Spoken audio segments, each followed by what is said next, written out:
بسم الله والصلاة والسلام على رسول الله، أحبتي في الله، ازيكم عاملين إيه؟ يا رب تكونوا بخير وبأحسن صحة وفي أحسن حال دايمًا يا رب. كل سنة وأنتم طيبين، خلاص داخلين على العيد أهو. رمضان قرّب يخلص وما عادش فيه إلا حاجة بسيطة، وعايزين بقى نعمل حاجات العيد كده.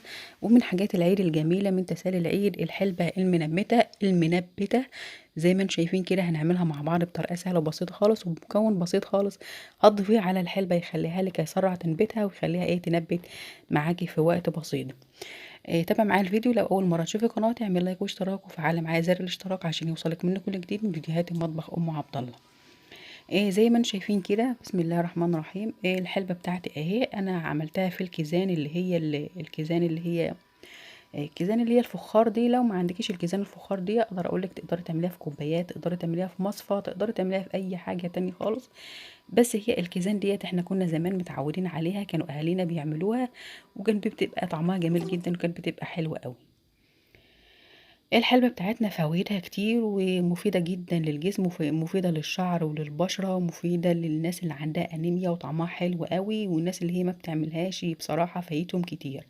الحلبة المنبتة ديت ما شاء الله، يعني أمهاتنا وأجدادنا كانوا دايما بيعملوها من الحاجات اللي هي حاجات العيد. نسمي الله كده ونصلي على رسول الله ونبدأ مع بعض الفيديو كده.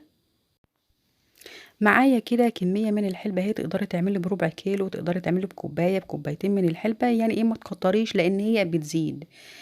اما بقى لو انت بتعملي بقى عندك يعني جماعة بيتك بيحبوها كتير، فاعملي بقى على حسب المقدار اللي اهلك بيحبوه، او المقدار اللي بيتك بيستهلكه كده.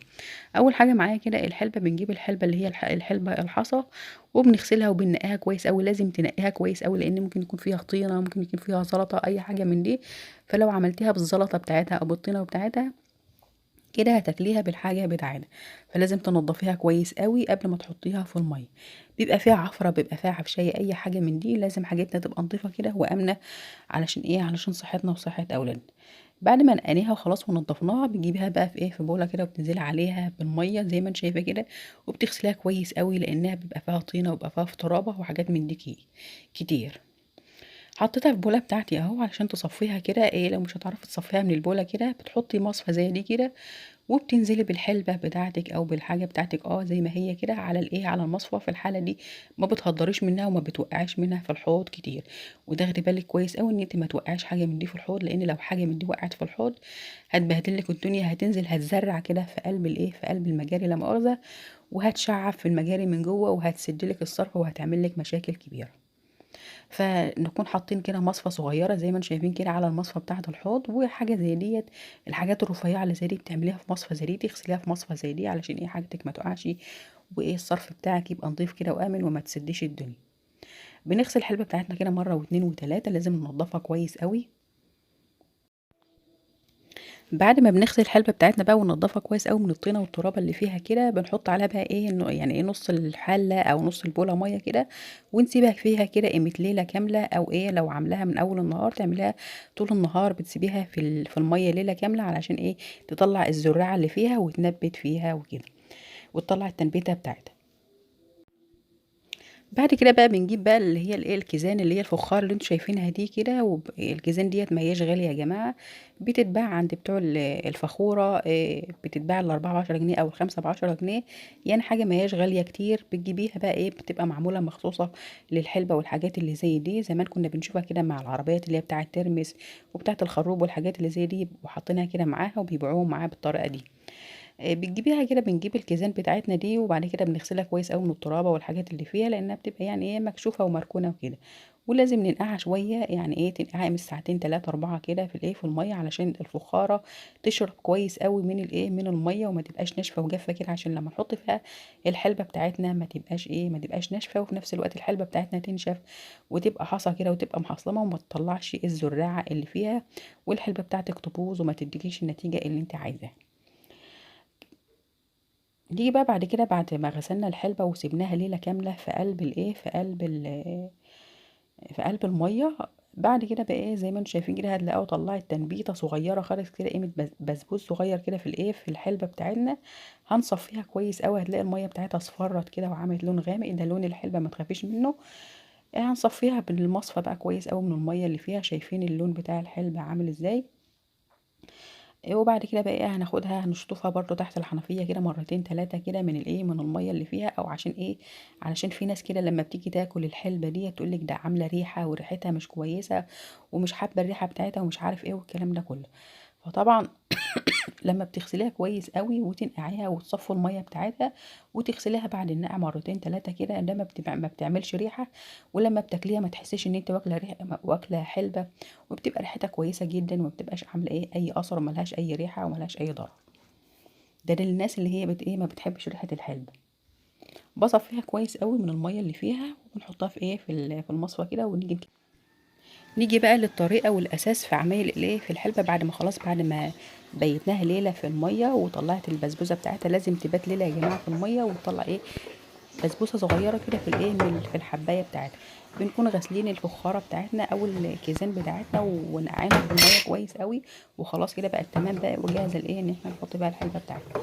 بنجيب بقى الحلبة بتاعتنا بالمعلقة كده، وبتحط في إيه في كل كوز أو في كل واحدة من دول يعني قيمة معلقة كده، ما بتمليش كويس ما بتمليش كتير قوي، وما بت إيه ما بتكبسيهاش علشان تدي فرصة وتدي تبقى في فراغ كده بين الحبيبات وبعضها، ان هي ايه تشعب وتطلع التنبيته بتاعتها او تطلع الشعابه بتاعتها، وتبقى ايه تبقى كبيره وطويله معاكي، ما تبقاش ايه الشعابه بتاعتها صغيره كده. على حسب بقى حجم على حسب حجم الفخاره بتاعتك. لو كبيره بتحطي بقى ايه كتير، لو صغيره لان الفخاره بتاعتي مش كلها نفس المقاسات، بتحطي في كل واحده كده قيمه ايه معلقه ونص او معلقتين على حسب الحجم بتاعك. ما بتخليهاش مليانه قوي، ما بتكبسهاش بالمعلقه. امبارح بعد ما بنعبي الكيزان بتاعتنا بالحلبة بنجيب بقى ايه مناديل المطبخ، وزي ما قلنا ما بنكبسهاش كويس قوي ما بنملاهاش كويس قوي، بنسيبها هي بنسيب في فراغ كده من ايه بين الفخاره وايه عشان الشعابه بتاعتنا والتنبيته بتاعتنا تبقى طويله. بنجيب مناديل من مناديل المطبخ بتاعه الايه بتاعه الزيت والطبيخ وبتاعه البطاطس، الحاجه المناديل اللي احنا عارفينها دي، وبنقطع كده ايه على كل واحده بنجيب منديل وبنطبقه من اتنين اتنين كده، وبنحطها على كل واحده من الايه من الفخاره بتاعتنا. بعد كده بقى بنجيب ميه بنرشها على الايه على المناديل بتاعتنا دي بالشكل ده كده، علشان ايه تفضل مرطبه.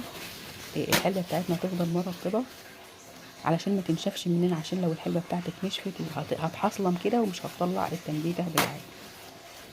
وبجيب قماشة كده زي ما انتم شايفين كده، او ايه او فوطة مرمية عندك، ما عنديش قماشة شاشة ما عنديش عادي اي حاجة فانيلة عيل صغير ما بيلبسهاش اقطعيها، بس اهم حاجة تكون حاجة قط، وتكون حاجة نظيفة، حاجة ايه تستعمليها ايه تبقى حلوة يعني كده للأكل. جبت كان عندي فانيلا قديمة كده زي ما انتم شايفين كده، غسلتها ايه وبليتها مية وعصرتها كويس قوي، ايه ما تبقاش عايمة مية، وفي نفس الوقت ما تبقاش ناشفة خالص من المية. وده كده اول يوم في الحلبة بتاعتنا. وبتحطها بقى ايه في جنب كده بعيد عن الحرارة، بحيث ان الحلبة بتاعتنا تبقى ايه تبقى مرطبة وكده. احنا بنعمل الكلام ده احنا دلوقتي لسه في ايام الايه في ايام الشتاء. إيه فالجو مش برد مش حر قوي، فالحلبة بتاعتنا ما بتبقاش محصلمة معايا. انت بقى لو عملت الكلام ده في ايام الحر طبعا الجو بيبقى حر قوي، الحلبة بتاعتك بتنشف بسرعة، هتضطر ان انت تعملي ايه تحطي على المناديل بتاعتك دي كل يوم مرة الصبح ومرة بالليل، تجيبي ايه تجيبي مية وترشي على المناديل زي ما انا عملت كده. طبعا انفاض عندي شويه اهوت، بنجيب اي حاجه تانية كده. لو ما عندكيش بقى كيزان تقدري تجيبي بقى اي حاجه زي مصفى زي دي، او تجيبي مصفى تانية، او ممكن تجيبي كوبايات بلاستيك وتمسكي الكوبايه كده تخرميها من تحت، بحيث ان انت تدي فرصه كده لايه للشعابه ان هي ايه تشعب. وفي نفس الوقت لما تيجي ترش ميه على الحلبه ما تحتفظش في ارضيه الكوبايه او في ارضيه الفخاره.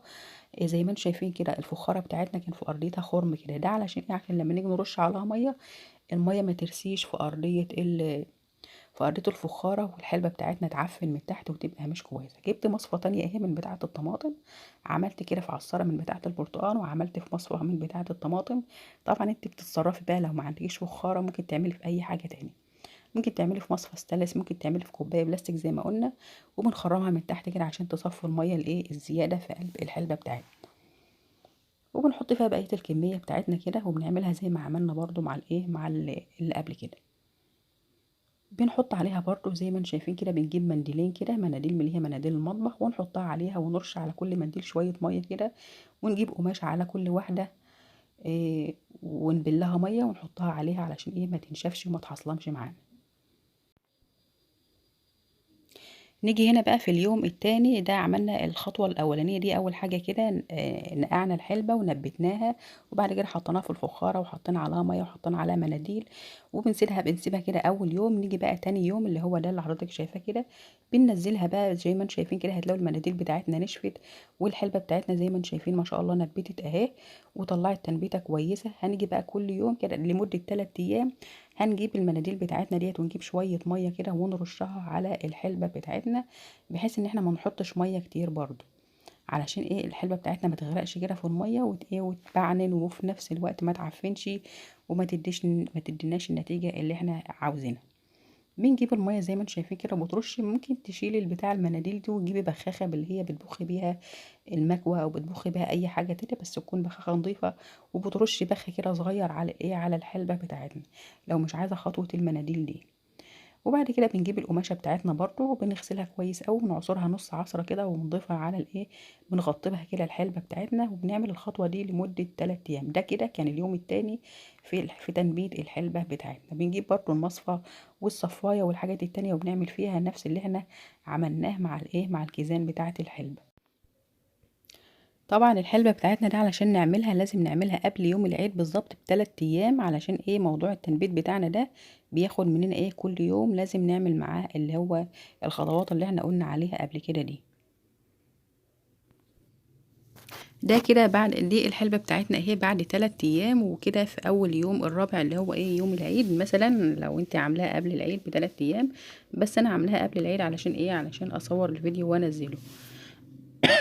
بنشيل بقى المناديل بتاعتنا زي ما قلنا كده، وبنلاقي الحلبة بتاعتنا منبتة ما شاء الله. ايه بنكون كده بقى خلصنا تنبية الحلبة بتاعتنا، بتكون جاهزة للأكل. طبعا لو مش هتاكليها كلها بتحطها في التلاجة بحيث ان هي ايه تحتفظ بالايه بالرطوبة بتاعتها، بحيث ان هي ما تنشفش، عشان لو نشفت منك الحلبة نفسها حبات الحلبة نفسها هتلاقيها حصلمت ونشفت كده ومش هتعرفي تاكلي منها. بتكون جاهزة بقى ايه بتحطيها بقى في الأطباق مع الترمس ومع الحاجات اللي هي ايه بتاعت العيد. وبكده بقى نكون خلصنا عمايل ايه الحلبة بتاعتنا، تنبيت الحلبة بتاعتنا او الحلبة المزرعة او الحلبة المنبتة. اعملوها يا جماعة، حلوة ومفيدة جدا للكبار وللصغار، مفيدة للشعر ومفيدة للبشرة ومفيدة للضوافر، ضوافر الايدين حلوة جدا، ومفيدة للناس اللي عندها الانيميا، الناس الكبار والصغار. وعملناها بطريقة سهلة وبسيطة خالص، بحيث ان انت لما تيجي تاكليها ما تبقاش ريحتك حلبة كده، وما تبقاش ايه الناس اللي بتتضايق من ريحة الحلبة. جربوها هتعجبكم. لو عجبكم بقى الفيديو اعملوا لايك واشتراك وفعلوا معايا زر الاشتراك عشان يوصلكم مني كل جديد من فيديوهات المطبخ افضل. استنونا في فيديوهات جايه كتير. شكرا لكم والسلام عليكم ورحمه الله وبركاته، وعيد سعيد عليكم وعلينا وعلى الامه الاسلاميه جميعا يا رب العالمين. ربنا يعود الايام دي علينا وعليكم وعلى كل المسلمين بالخير واليمن والبركات يا رب العالمين. تابعوني في فيديوهات جايه كتيره. شكرا لكم والسلام عليكم ورحمه الله وبركاته.